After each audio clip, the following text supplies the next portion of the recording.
Space war जिसकी हम बात कर रहे थे, स्पेस वॉर की तैयारी कर रहा है इजराइल। ऑर्बिट ग्लोबल स्ट्राइक की तैयारी में है इजराइल। अंतरिक्ष में पृथ्वी पर कहीं भी हमले की तैयारी।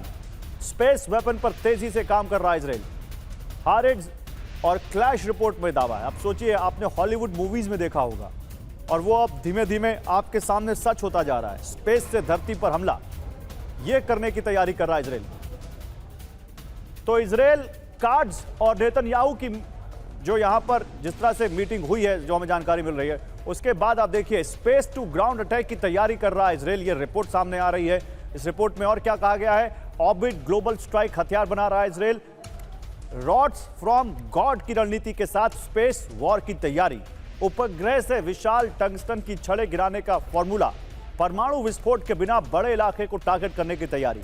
इजरायली रक्षा मंत्री कार्ड्स ने स्पेस वेपन की बात कही है। स्पेस वेपन के लिए 5.4 अरब डॉलर के निवेश पर विचार है। ये बिल्कुल वैसा ही है जैसा रूस सुपर वेपन तैयार कर रहा है।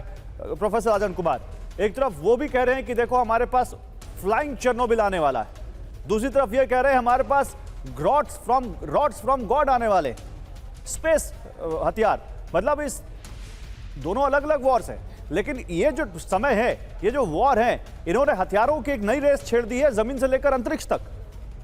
जी बिल्कुल गौरव, देखिए अगला जो नेक्स्ट जो वार का जो स्ट्रैटेजी जो देश अपना रहे, मैं देख रहा हूं, मैं चीन की भी बात कर रहा हूं, रूस की, अमेरिका इत्यादि, भारत भी, तो उसमें स्पेस वॉर का जो कंसेप्ट है जिसमें स्पेस टेक्नोलॉजी को यूज करते हुए जो वेपन्स डेवलप किए जा सकते हैं वो सारे वेपन्स डेवलप करने की कोशिश हो रही है। अभी आपने कुछ दिन पहले न्यूज़ देखा हो कि रशिया ने एक नया सैटेलाइट छोड़ा है जो कि स्टारलिंक की तरह से अपना मिलिट्री पर्पसेस से वो यूज करेगा।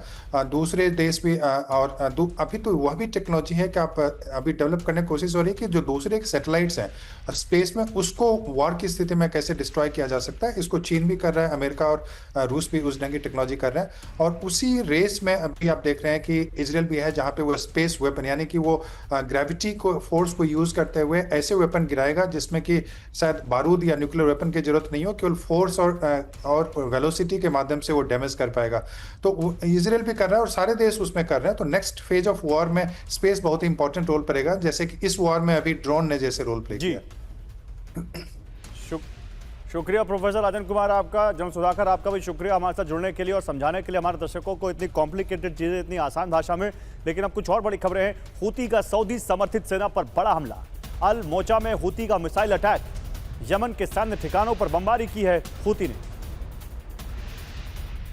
उधर यमन के मारिब में विध्वंसक हमला। सऊदी समर्थित मिलिशिया के ठिकाने टारगेट। हूती के मिसाइल इंटरसेप्ट किए गए।